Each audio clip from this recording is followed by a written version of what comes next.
എല്ലാവർക്കും നമസ്കാരം. ആസ്പയറിൻ്റെ പുതിയൊരു വീഡിയോയിലേക്ക് എല്ലാവർക്കും സ്വാഗതം. ഇന്ന് ഞാൻ നിങ്ങളുമായി ഡിസ്കസ് ചെയ്യാൻ ഉദ്ദേശിക്കുന്നൊരു വിഷയം കുട്ടികളുടെ മൊബൈൽ ഉപയോഗവും വായനയും തമ്മിലുള്ള ബന്ധത്തെക്കുറിച്ചാണ്. മണിക്കൂറുകളോളം അവർ വേണമെങ്കിൽ മൊബൈലിൽ സ്ക്രോൾ ചെയ്തുകൊണ്ടിരിക്കും, പക്ഷേ ഒരു പേജ് വായിക്കാൻ പറഞ്ഞാൽ അവർക്ക് താല്പര്യമില്ല. അതല്ലേ സത്യം അല്ലേ? ഇന്ന് പല മാതാപിതാക്കളും പറയുന്ന ഒരു വലിയൊരു പരാതിയാണത്. മൊബൈൽ കയ്യിൽ നിന്ന് താഴെ വയ്ക്കില്ല, വായിക്കാൻ പറഞ്ഞാൽ വായിക്കില്ല, ഒരു താല്പര്യമില്ല വായിക്കാൻ പറഞ്ഞു കഴിഞ്ഞാൽ എന്നൊക്കെ പല പാരൻസും പരാതികൾ പറയാറുണ്ട്. എന്തുകൊണ്ടാണ് ഇത് സംഭവിക്കുന്നത്?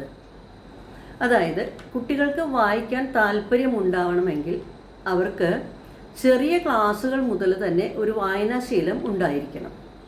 ആ വായനാശീലം ചെറുപ്പത്തിൽ ഇല്ലാന്നുണ്ടെങ്കിൽ അവർ വലുതായി കഴിഞ്ഞാൽ അവർ പാഠപുസ്തകം പോലും വായിക്കില്ല. ഇനി എന്തുകൊണ്ടാണ് അങ്ങനെ വായനാശീലം ഇല്ലാതാവുന്നത്? അതായത് ഇപ്പോൾ LKG UKG ക്ലാസ്സുകളിലൊക്കെ അക്ഷരമാല, അതായത് ആൽഫബറ്റ്സ് പഠിച്ചു കഴിഞ്ഞാൽ പിന്നെ ഇംഗ്ലീഷിലാണെങ്കിൽ 3 ലെറ്റർ വേർഡ്സിലാണ് സാധാരണ തുടങ്ങുക. അത് കഴിഞ്ഞിട്ടാണ് അടുത്തുള്ള വാക്കുകളിലേക്കൊക്കെ കടന്നു പോകുന്നത്. പക്ഷേ ചെറിയ ക്ലാസ്സുകളിൽ അവർ പഠിക്കേണ്ട അക്ഷരങ്ങളോ വാക്കുകളോ പഠിച്ചിട്ടില്ല എങ്കിൽ മുതിർന്ന ക്ലാസ്സുകളിൽ എത്തിക്കഴിഞ്ഞാൽ അവർക്ക് എങ്ങനെ വലിയ വലിയ വാക്കുകൾ പഠിക്കാൻ സാധിക്കും? എങ്ങനെ അവർക്ക് വലിയൊരു സെൻറ്റൻസ് എഴുതാൻ സാധിക്കും? അപ്പോൾ കുട്ടികളുടെ ഒരു പ്രശ്നം എന്ന് പറഞ്ഞു കഴിഞ്ഞാൽ ബേസ് ഇല്ലാത്തതൊരു പ്രശ്നമാണ്. അതായത് നമ്മൾ പഴയ കാലത്തെ ആൾക്കാർ പറയും അടിത്തറ നന്നായാൽ എല്ലാം നന്നായി എന്ന്. അടിത്തറ നന്നാവാത്തത് കൊണ്ടാണ് പല കുട്ടികൾക്ക് മുതിർന്ന ക്ലാസ്സുകളിൽ എത്തുമ്പോൾ ഈ പ്രശ്നങ്ങൾ ഉണ്ടാകുന്നത്. അപ്പോൾ വായന എന്ന് പറയുന്നത് നമുക്ക് ഒറ്റ ദിവസം കൊണ്ട് ഉണ്ടാക്കിയെടുക്കാൻ പറ്റുന്ന കാര്യമില്ല. അപ്പോൾ പാരൻസ് ആണെങ്കിൽ തന്നെയും ചെറിയ ക്ലാസ്സുകളിൽ ഇതൊന്നും അവർ ശ്രദ്ധിക്കില്ല. കുഞ്ഞിനൊരു കഥ പറഞ്ഞു കൊടുക്കാനോ അടുത്തിരുത്തി ഒരു ബുക്ക് വായിച്ചു കൊടുക്കാനോ ഒന്നും അവർ സമയം കണ്ടെത്താറില്ല. ചെറിയ ക്ലാസ്സുകളിൽ തന്നെ അവരുടെ കാര്യങ്ങൾ നടക്കാൻ വേണ്ടിയിട്ട് TV ഓൺ ചെയ്ത് കൊടുക്കും.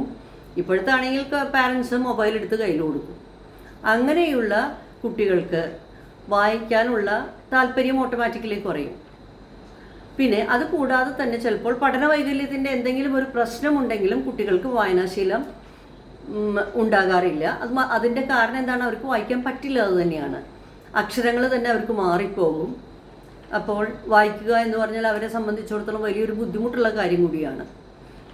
അപ്പം നമുക്ക് ചെയ്യാവുന്നൊരു കാര്യം എന്താണെന്നുണ്ടെങ്കിൽ, അങ്ങനെയുള്ള പ്രശ്നങ്ങൾ നിങ്ങളുടെ കുട്ടികളിൽ കണ്ടിട്ടുണ്ടെങ്കിൽ നിങ്ങൾ ചെയ്യേണ്ടത് സ്പെഷ്യൽ എഡ്യൂക്കേറ്ററുടെ അടുത്ത് റെമഡിയൽ ട്രെയിനിങ്ങിന് കൊണ്ടുപോകുക എന്നുള്ളത് തന്നെയാണ്.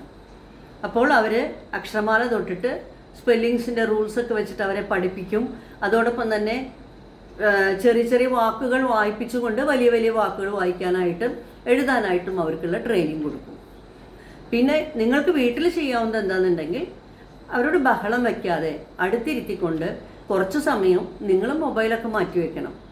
എന്നിട്ട് കുറച്ച് നേരം ഒരുമിച്ചിരുന്നുള്ള ഒരു റീഡിങ് ടൈം ഉണ്ടാക്കുക എന്നുള്ളതാണ്. അങ്ങനെയാണെങ്കിൽ കുട്ടികൾക്ക് സംശയം വരുന്ന വാക്കുകൾ തൊട്ടടുത്തിരുന്ന് നിങ്ങൾക്കും പറഞ്ഞു കൊടുക്കാം. അപ്പോൾ വായിക്കുന്ന വിഷയങ്ങളെക്കുറിച്ച് അവർക്ക് ഒരു ധാരണ ഉണ്ടാക്കാനായിട്ട് നിങ്ങൾക്ക് സാധിക്കും. അറിയാത്ത കാര്യങ്ങൾ പറഞ്ഞു കൊടുക്കാം. പിന്നെ വായനയുടെ ഗുണങ്ങളെക്കുറിച്ച് പറഞ്ഞു കൊടുക്കാം. അതായത് വായിച്ചു കഴിഞ്ഞാൽ വളരും. നമ്മളുടെ കുഞ്ഞുണ്ണി മാഷ് പറഞ്ഞത് നിങ്ങൾ പലരും ചിലപ്പോൾ കേട്ടിട്ടുണ്ടായിരിക്കും അല്ലേ? വായിച്ചാലും വളരും, വായിച്ചില്ലെങ്കിലും വളരും, വായിച്ചാൽ വിളയും, വായിച്ചില്ലെങ്കിൽ വളയും എന്ന് കുഞ്ഞുണ്ണി മാഷ് പറഞ്ഞിട്ടുള്ളൊരു ഇത് ഞാനിപ്പോൾ ഓർക്കുകയാണ്. അപ്പം നമ്മൾ എന്ത് കുട്ടികളോട് പറഞ്ഞു കൊടുക്കണം? വായിച്ചു വളർന്നാൽ മാത്രമേ അവരുടെ ചിന്താശേഷി കൂടുള്ളൂ, ആത്മവിശ്വാസം കൂടുള്ളൂ, ഭാഷയിലുള്ള പ്രാവീണ്യം കൂടുള്ളൂ. അതുപോലെ തന്നെ എല്ലാം ഓർത്തെടുത്ത് ചെയ്യാനുള്ള കഴിവൊക്കെ കിട്ടണമെങ്കിൽ കുട്ടികൾ നല്ലപോലെ വായനാശീലമുള്ളവരായിരിക്കണം. അപ്പോൾ നിങ്ങളുടെ കുട്ടികളിൽ ഇതൊന്നും ഇല്ലെങ്കിൽ നിങ്ങളിതൊക്കെ വളർത്തിയെടുക്കാനായിട്ട് ശ്രമിക്കണം. അപ്പോൾ ഈ വീഡിയോയിൽ ഞാൻ പറഞ്ഞ കാര്യങ്ങൾ നിങ്ങൾക്ക് കണക്ട് ചെയ്യാൻ പറ്റുന്നുണ്ടെന്ന് വിചാരിക്കുന്നു.